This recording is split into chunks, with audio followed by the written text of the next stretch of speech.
What's up? Nandito tayo ngayon sa Siklab, celebration of Larry Itliong. We are celebrating his legacy. There's a bunch of performances, there's a bunch of arts, a bunch of people. We can, get a little glimpse of what's happening. We'll talk to a bunch of the artists, maybe some of the people responsible for putting it together. Check it out.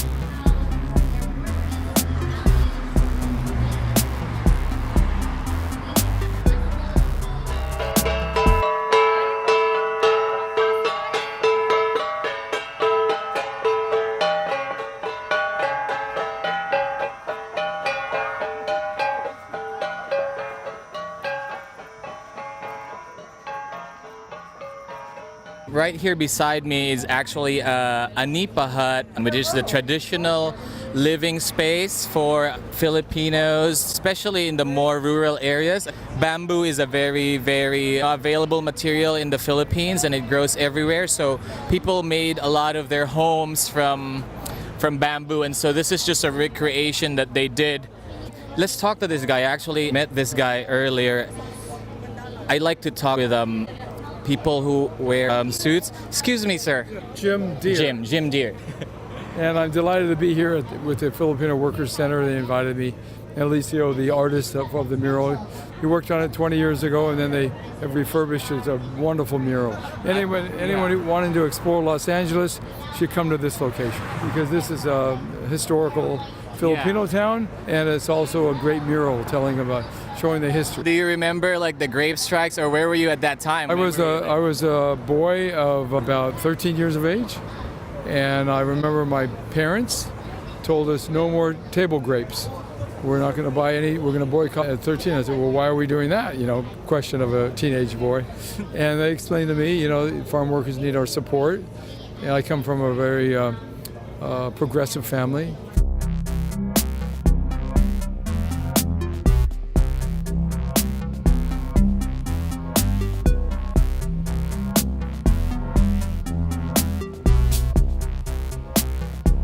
I think as a Filipino-American, it's important for us to continue the work that Larry Itliong and the Manongs have created for us. And so it doesn't end where they ended off. And it's our responsibility to continue their legacy in fighting for our foundational rights, and not just for us, but for our futures and our generations forward, and to heal the generations in the past.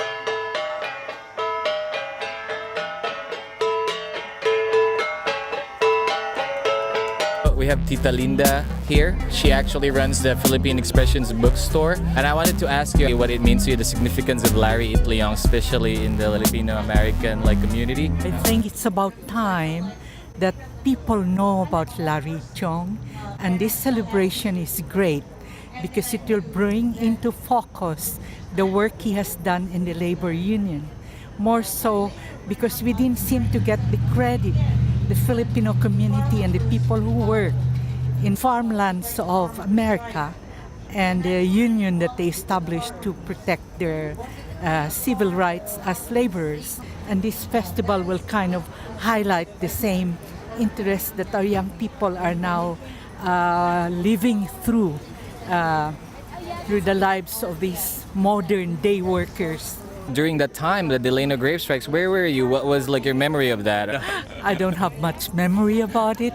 I live in the Philippines. Okay. I came only 34 years ago to America.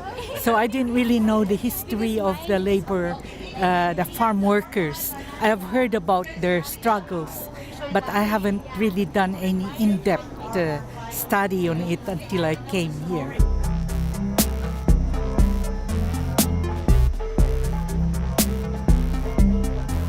Where were you during the Delano Gabe strike? I wasn't born yet.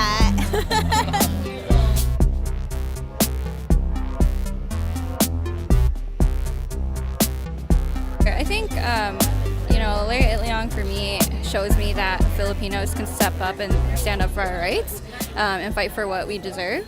I think culturally, we look at activism as like something we shouldn't be doing, but, all he wanted was for workers to get paid right and to have good working conditions. And for me, I'm a domestic worker organizer in Chicago. And I remember we met. You were part of the AFIRE. Yeah, Alliance of Filipinos for Immigrant Rights and Empowerment.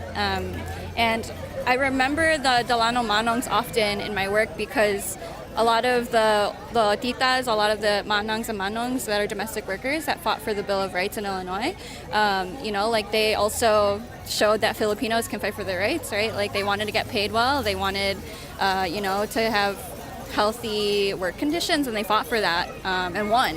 And so it's like really inspiring to me to know that, Larry Itliong, the Delano Manongs are part of our history, but it's also like being repeated with our titas who are domestic workers. Like just what Aki was saying, like Filipinos are a part of that fight for a reason. We take up a lot of space in that industry, and it was really cool to see, history repeat itself in one of the best ways.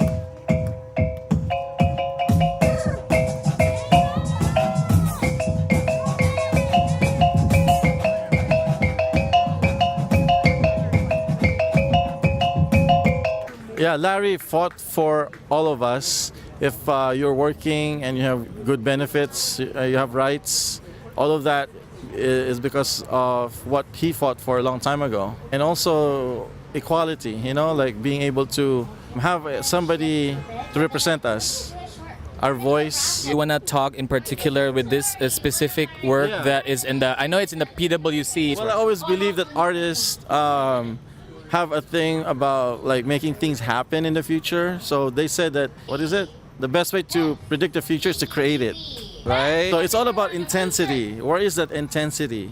What draws us to create art? We bring that out. And so with this one, I see it. It's gonna happen. You have to first manifest it, and then it's because of this grant, Arts Activation Fund.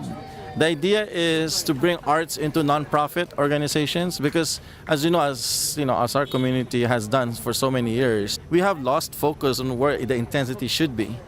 And usually the intensity is usually in showbiz or entertainment, and it should be in art.